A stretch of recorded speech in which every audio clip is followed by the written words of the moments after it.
안녕하세요. 흥정모입니다. 주석에 대해서 말씀을 드릴 텐데, 주석 다는 방법 자체는 굉장히 쉬워요. 그래서 다는 방법 자체를 설명하는 건 크게 의미가 없습니다.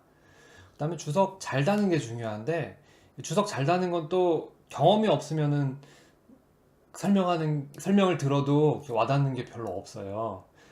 그래서 주석 다는 방법은 그냥 간단하게 설명을 드릴 거고요. 그다음에 주석 잘 다는 요령에 대해서 제가 뭐 이것저것 말씀을 좀 드릴 텐데 경험이 있으신 분들은 좀 많이 와닿으실 거고요.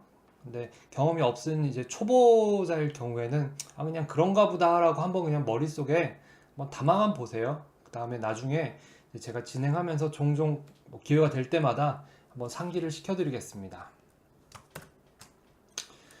자, 지난 시간에 하던 코드부터 계속 이어서 한번 살펴볼게요.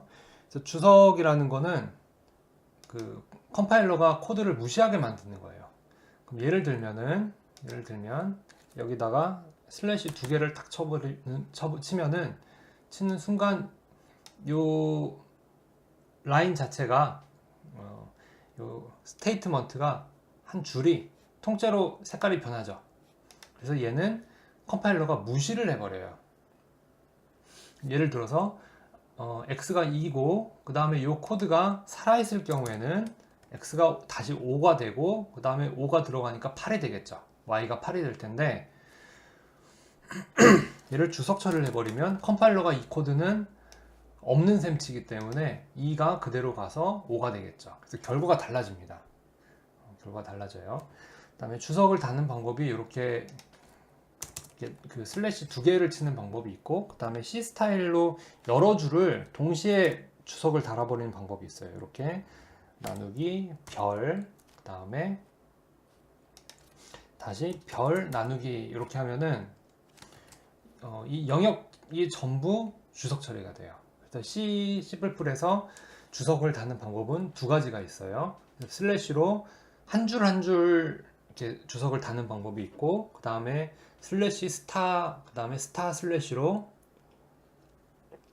영역을 통째로 주석 처리하는 방법이 있습니다. 이 두 가지가 있어요.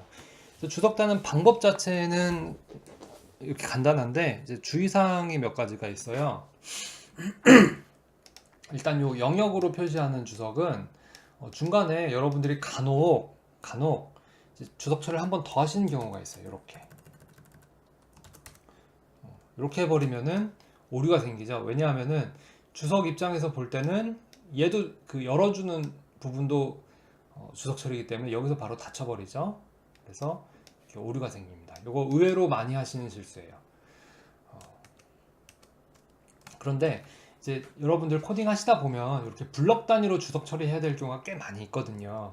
그래서 부득이하게 이걸 쓰시는 경우가 많이 있었는데 최근에는 이제 비주얼 스튜디오 같은 ID가 편해져가지고 여기 보이시죠? Comment out the selected lines. 그 다음에 단축키 Ctrl KC입니다. 자, 단축키로 한 번씩 해보시길 권장해요. 저는 이제 보여드려야 되니까 이 아이콘을 종종 누르는데 자, 단축키로 한번 해보세요. 그래서 이걸 누르시면 자동으로 그 커멘트가 이렇게 입혀지고 그 다음에 이걸 누르면은 사라집니다. 이런 식으로 하기 때문에 그 손으로 한 줄 한 줄 한 줄 이렇게 하실 필요가 없어졌어요. 이것도 마찬가지로 이렇게 하면은 여러 줄을 동시에 커멘트 아웃 해버리죠. 이렇게. 그래서 선택하는 영역에 따라서 슬래시 스타로 할지 아니면은 슬래시 두 개로 할지를 얘가 자동으로 결정을 합니다. 그래서 그거 참고하시면 편하게 쓰실 수 있어요. 나중에는 거의 다 이렇게 단축키로 쓰시게 됩니다. 이렇게 하고 단축키. 그래서 요거 많이 쓰시게 될 거고요. 그 다음에 그 커멘트로 되어 있는 부분은 컴파일러 그냥 무시를 하기 때문에 프로그래머들이 메모할 때 써요. 그래서 이제 보통 저작권 표시를 이렇게 하는 경우가 있죠. 슬래시 스타 하고 This is my program. 뭐 이런 식으로 물론 뭐 MIT 라이센스니 뭐 BSD 뭐 이렇게 그런 걸 표시할 수도 있겠죠. written by me 뭐 이런 식으로 지금 제가 대강 쓰고 있습니다. 제대로 쓰실 땐 좀 더 근사한 문장을 쓰시는 게 좋겠죠. 그다음에 또 어떤 프로그래머들은 이렇게 좀 예쁘게 별을 하나씩 더 넣어서 꾸미시는 경우도 있어요. 꾸미시는 경우도 있고, 요거는 뭐 개인 취향 따라서 하시면 됩니다. 근데 저는 안 해요. 저는 이렇게 한자라도 타이핑을 덜 하는 게 어깨 건강에 좋다라고 생각하기 때문에 이렇게 좀 꾸미는 걸 잘 안 하는 편입니다. 근데 회사에서 사수가 시키면 뭐 하셔야 되겠죠? 그건 이제 그때 회사 분위기 따라 달라진다는 거 말씀드릴 수 있을 것 같고요. 그다음에 멀티 라인 커멘트 하실 때는 이제 커멘트 안에 커멘트 하시지 말라고 말아야 된다는 것도 말씀을 드렸습니다. 그 다음에 이제 지금부터는 좀 말씀만 좀 더 드릴 것 같은데, 주석이라는 건요, 그 남을 위해서 주석을 단다 생각하면 주석이 사실 잘 안 달려요. 근데 프로그래밍을 많이 하다 보면 어떤 일이 발생하냐면은, 나 이거 분명히 기억하갖고 다음에도 코드 보면 금방 알 것 같았는데 한 이틀만 지나도 기억 안 나는 경우가 많아요. 그래서 이 시행착오를 몇 번 해보시면은, 그때 내가 주석만 좀 달아놨으면은 내가 이렇게 하루를 날리지 않았을 텐데, 이런 후회를 많이 하시거든요. 근데 그걸 한두 번 해보시면은 그 다음부터는 주석을 잘 다세요. 예. 그래서 미리 제가 말씀드리긴 하는데, 시행착오를 해보신 분들만 뼈저리게 와닿으실 수 있습니다. 처음 코딩 시작하시는 분들은 조금 와닿지 않으실 수 있어요. 자, 그거 말씀을 드렸고, 그래서 주석을 다실 때는 내가 지금 왜 만드는지, 그다음에 무엇을 하려는지, 또 어떻게 하는지 이런 것들을 기록을 하시게 되거든요. 그래서 프로그램 전체를 설명하는 걸 할 때는 이제 뭘 할지 그런 걸 좀 기록을 해두시면 좋고요. 그 다음에 이제 그 안에서 구현하는 레벨로 들어갔을 때는 구현하는 단계에서, 예를 들면 어떤 펑션에서 내가 어떠한 기능을 구현한다 이럴 때는 나는 이거를 어떻게 구현을 한다라는 걸 간단하게 또 메모를 해두시면 좋아요. 특히 이제 수학적으로 좀 복잡한 걸 할 때는 메모를 반드시 해두시는 게 좋습니다. 뭐 어떤 논문에서 가져온 방법을 썼다, 뭐 보통 이런 정도라도 기록을 많이 해두세요. 아니면은 뭐 1 뭐뭐 했다, 2 뭐뭐 했다, 3 뭐뭐 했다, 이렇게 적어두시는 경우도 많습니다. 그 다음에 이제 스테이트먼트 레벨, 그러니까 문장 단위로 이제 주석을 달 경우가 있는데, 그건 제가 보여드리면서 설명을 드릴게요. 그래서 여기다가 주석을 달 텐데, 스테이트먼트 단위로 주석을 달 때는 뒤에다가 뭐뭐뭐뭐뭐 이렇게 치신 경우도 있고, 그 다음에 이렇게 안 달고 설명을 여기다 다는 경우도 있어요. 그래서 오른쪽으로 설명이 붙일 수도 있고 여기다 붙일 수도 있는데, 저는 요즘에는 이렇게 위에다 다는 거를 선호합니다. 왜냐하면 오른쪽에 달면은 설명이 길어지면은 이렇게 바깥으로 넘어가요. 이렇게 문장이 길어지면 난감하거든요.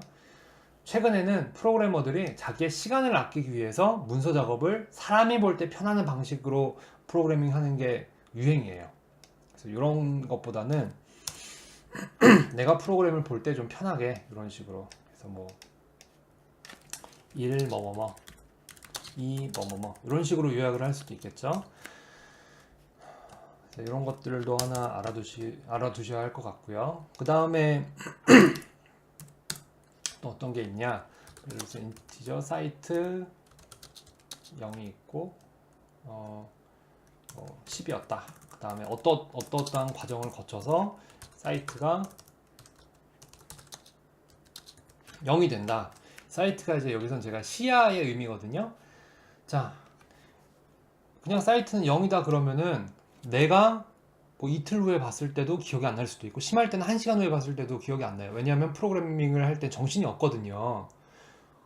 근데 여러분들이 이제 게임에서 들어갔는데 이렇게 코드를 써놓고 뭐 심각한 오류가 났는데 아무도 이거에 대해서 모른다 그럼 이거 누가 했냐 추적할 수 있거든요. 요즘은 누가 코딩했냐 이런 것도 추적해 들어와서 범인을 찾아냅니다. 그래서 그런 일을 안 겪으시려면 주석을 잘 달아놔야 되겠죠. 그래서 뭐 마법의 물약을 먹어서 시야 거리가 0이 되었다. 이런 식으로 기록을 해두셔야 돼요. 기록을. 그래서 코드보다 지금 여기 길죠. 근데 간혹 이제 어떤 분들은 set site 뭐 to be zero 이런 식으로 하시는 경우가 있는데 사이트를 0으로 만든다. 그거는 코드만 봐도 사실 알 수 있는 거잖아요. 그래서 코드를 봐서 그냥 직접적으로 알 수 있는 거는 기록을 하실 필요가 없어요.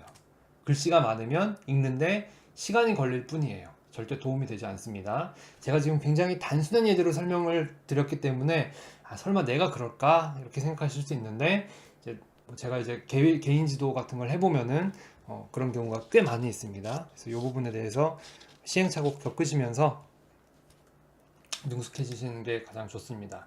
가장 중요한 건 어떻게 하면 내가 주석을 잘 달 수 있을까? 이렇게 초보 때부터 좀 생각을 해두시면 나중에 능숙해질 때는 자연스럽게 주석을 잘 다시게 됩니다. 뭐 사례를 뭐 하나 굳이 더 단다면은 인지적 코스트는 아이템즈 나누기 2 곱하기 프라이스 퍼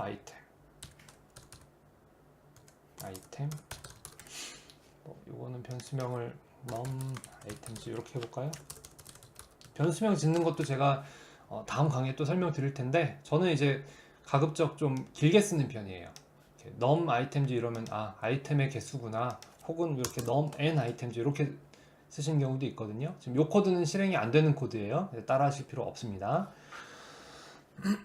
근데 이렇게 나누기 2가 들어있는데 그럼 다른 사람이 봤을 때 나누기 2가 왜 있지? 이럴 수 있는데 뭐 간단하게 1 플러스 1 이벤트 이렇게 적어 놓으면 1 플러스 1이라서 나누기 2를 했구나, 이 정도는 추론이 가능하잖아요. 그러면 이 코드를 읽느라 이제 시간을 낭비하실, 왜 나누기 2가 있는지 추론하느라 시간을 낭비할 필요가 없겠죠.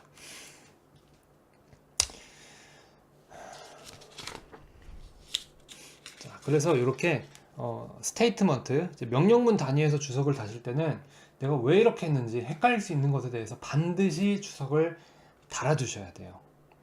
달아주셔야 됩니다. 그다음에 그 외에 기술적으로 이게 잘 안 돼서, 혹은 뭐 새로 짠 부분이 있는데 컴파일이 안 돼요. 디버깅을 하려면 어떻게든 다시 돌려야 된다. 그럴 경우에 새로 짠 코드를 주석 처리하고 다시 돌리고 뭐 이런 식으로 여러분들이 주석을 프로그래밍 할 때 굉장히 능동적으로 사용하실 경우가 많이 있습니다. 요거는 제가 경험상 학생분들이 숙제하거나 뭐 실습하시면서 스스로 체득을 하시는 걸 제가 많이 봤기 때문에 여기까지 말씀을 드리고 주석을 좀 잘 달자, 이 정도만 말씀을 드리겠습니다. 자, 그래서 주석 뭐 영어로 코멘트라는 거 제가 말씀드린 것 같고요. 다음에 따라 해보셨을 거라 믿고 여기까지 말씀을 드리겠습니다. 감사합니다.